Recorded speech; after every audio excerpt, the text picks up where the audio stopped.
What's going on, everyone? I just found a fragment of a book that I was going to read.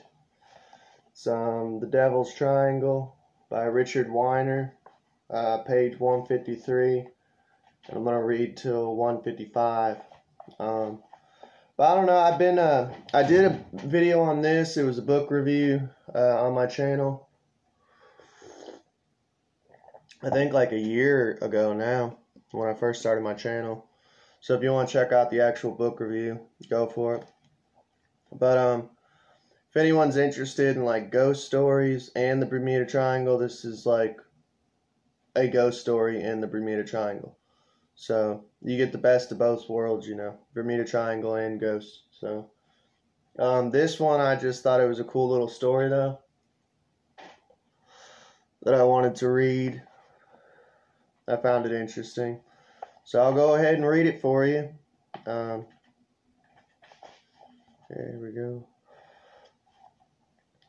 Great Isaac's Rock is located on the western fringes of the Bahama Islands, some 20 miles north of Bimini and 55 miles east of Fort Lauderdale.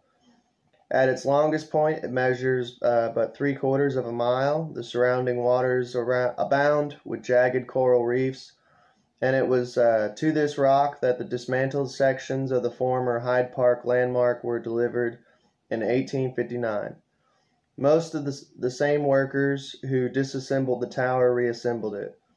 While the construction was going on, there occurred a spectral phenomenon that made most of the workers want to abandon the project and leave the island rock. They had seen the ghost of the Grey Lady. Many years before, during a gale, a British square rigger was dashed to pieces on the reefs just off the rock.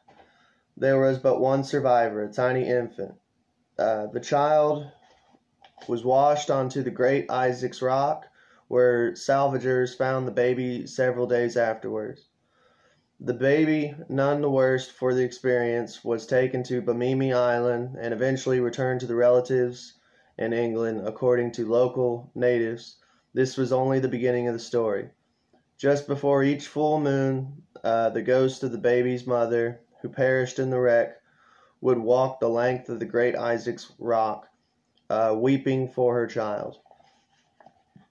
I'm sorry, I'm drinking coffee. Inasmuch as the ships were gone and the radios hadn't been invented, a persuasive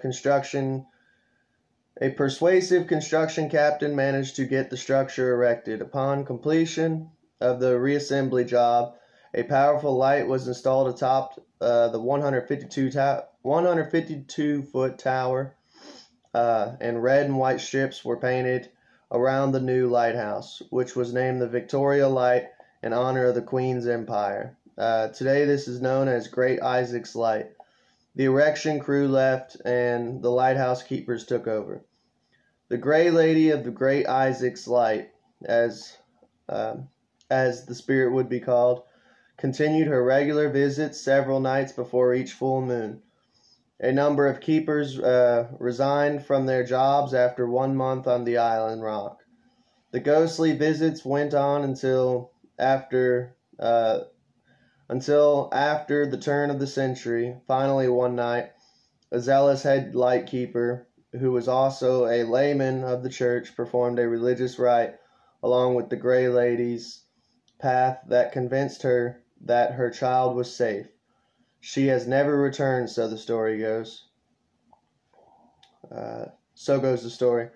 But there are those who will swear that on a dark, stormy night between 3/4 and full moon, the wailing voice of a woman can be heard on Great Isaac's Rock.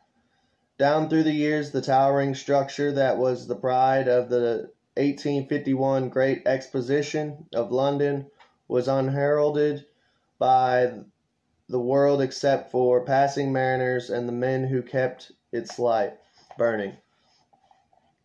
That is until August 4th, 1969, when two of the lighthouse keepers, Ivan Major and B. Moulding, simply vanished, never to be seen again.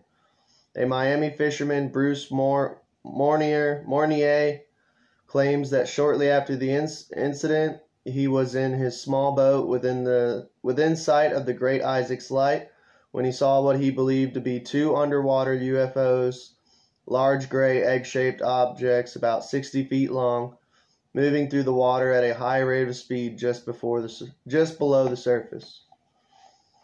So that's kind of cool. You get a little bit of ufology and ghost hunting in there.